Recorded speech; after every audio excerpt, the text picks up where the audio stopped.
Selam arkadaşlar, YouTube kanalıma hoş geldiniz. In today's YouTube video, I'm going to be teaching you guys some basic words and phrases in Turkish. But this time I'm going to be using a Turkish show, so it's gonna be fun. The Turkish show I chose for today is Kiralık Aşk. I'm sure if you guys know it. It's a rom-com show. It's my favorite rom-com. So before we get started, I want to start with the meaning of the show's name, Kiralık Aşk. Kiralık means for rent, aşk means love. So the noun of kiralık is kira, which means rent. Kiralık is for rent and aşk is love. So an example with the word kiralık. If you want to ask someone if the house is for rent, you will say bu ev kiralık mı? Bu ev kiralık mı? Which means is this house for rent?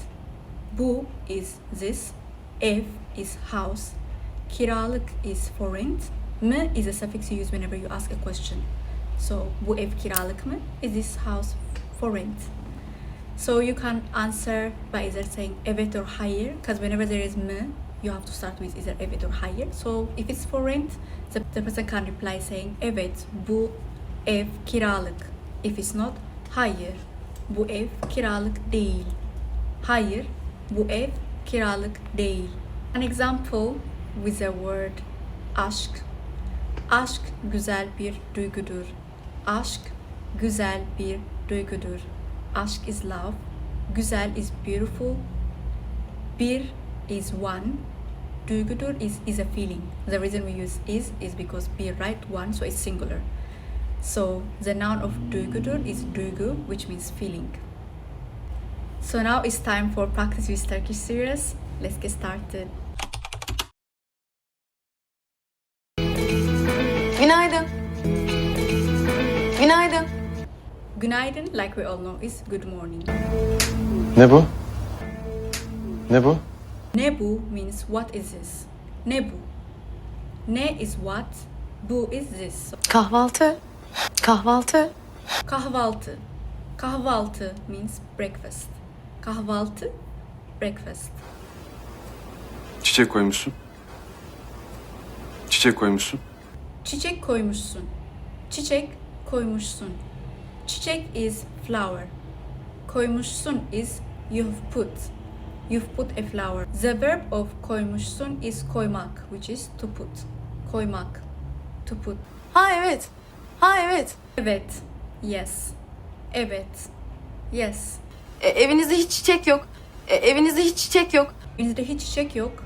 Evinizde hiç çiçek yok. Evinizde, in your house. The reason she said evinizde is because obviously Ömer is her boss, so she has to be professional and formal, which is why she said evinizde. If you want to be informal, you can say evinde if it's your friend or someone close to you. Evinde.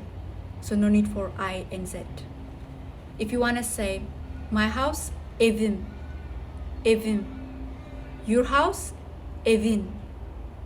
Evin. Ev is a noun. House. Hiç is at all. Hiç. At all. Yok. No. Yok. No. Hayvan falan da yok. Hayvan falan da yok. Hayvan falan da yok. Hayvan falan da yok. Hayvan is animal. Falan is like you don't want to list it. It's like blah blah. Normally they say falan filan, which means blah blah. Like you don't want to list it because she already said flower, animal, so she don't want to list more falan filan or falan. Da is like to or also. Biraz çiçek alsak çok iyi olur. Biraz çiçek alsak çok iyi olur. Biraz çiçek alsak çok iyi olur. Biraz çiçek alsak çok iyi olur. Biraz is a little or a bit. Alsak, to take. Çok is very. İyi is good or great. Olur is would be.